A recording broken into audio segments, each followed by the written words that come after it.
श्रीराम समर्थ. श्रोते हो, आपण ऐकत आहात श्री गोंदवलेकर महाराज यांचे प्रवचन. देह हा देवाच्या प्राप्तीकरता आहे. एकदा असे झाले की एका साधूकडे चोरांनी चोरी केली. ते पळून जात असताना शिष्यांनी पाहिले, तेव्हा चोरांना धरून त्या शिष्यांनी खूप चोप दिला. हे त्यांचे करणे गुरुला समजले. तेव्हा त्या चोरांना आणून गुरुने त्यांच्या अंगाला तेल वगैरे लावून स्नान घातले आणि त्यांना पंचपक्वान्नाचे भोजन दिले. हे असे काय करता म्हणून शिष्यांनी गुरुला विचारले. तेव्हा त्याने शिष्यांना सांगितले की तुम्ही तरी काय करता? सर्वच जण देवाच्या घरी चोरी करीत आहेत. कारण आपल्याला त्याने हा जो देह दिला तो देवाची प्राप्ती करून घेण्यासाठी म्हणून दिला, परंतु आपण ते न करता त्याच्यापासून विषय चोरतो आहोस की नाही? म्हणून विषयात आसक्ती न ठेवता आपण मनापासून देवाची भक्ती करावी. आपण सर्वांनी मी भगवंताकरिता आहे असे मनाने समजावे. सर्व ठिकाणी भगवंतच भरलेला आहे अशी मनाची पक्की खात्री झाल्यावर मग द्वैत आपोआप नाहीसे होऊन जी एकाग्रता साधते तीच खरी समाधी होय. संत काय करतात? आपण चुकीची वाट चालत असताना अरे तू वाट चुकलास अशी जागृती आपल्याला देतात आणि खरा मार्ग दाखवतात.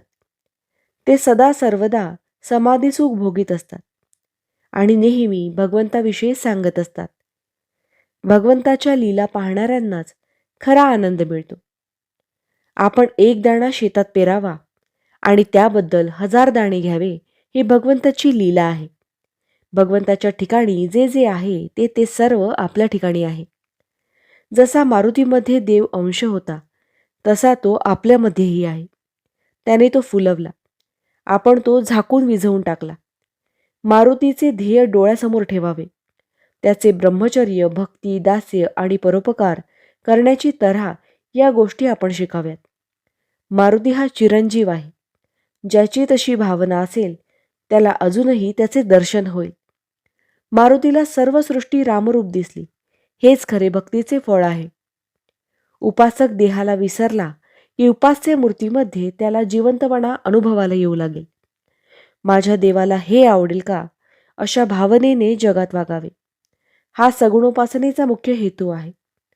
भगवंत दाता आहे, तो माझ्या मागे आहे, तो माझे कल्याण करणारा आहे ही जाणीव झाली की जे मिळाले ते भगवंताच्या इच्छेने मिळाले ही भावना होऊन आहे त्या परिस्थितीमध्ये समाधान मिळेल. समाधान आणि आनंद हीच खरी लक्ष्मी होय.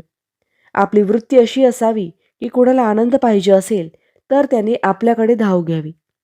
इतर संपत्ती कितीही दिली तरी पुरी पडत नाही, पण वृत्तीचा आनंद देऊन कधीच संपत नाही. भावार्थ, वृत्तीचे समाधान ही भगवंताच्या कृपेची खूण आहे. जानकी जीवन स्मरण जय जय राम, महारुद्र हनुमान की जय, समर्थ रामदास स्वामी महाराज की जय, सब संतन की जय. श्री अनंत कोटी ब्रह्मांड नायक राजाधिराज सच्चिदानंद सद्गुरु श्री ब्रह्मचैतन्य महाराज की जय. जय जय रघुवीर समर्थ. आता आपण 13 वेळा नामस्मरण करूया.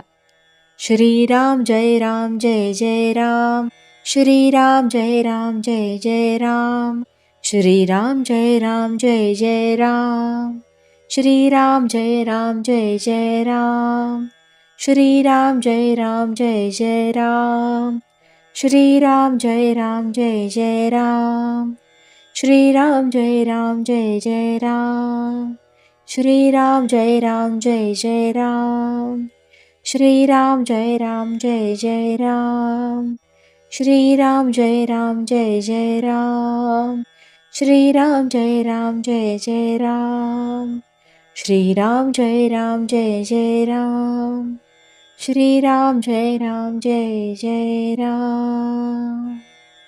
जय श्रीराम.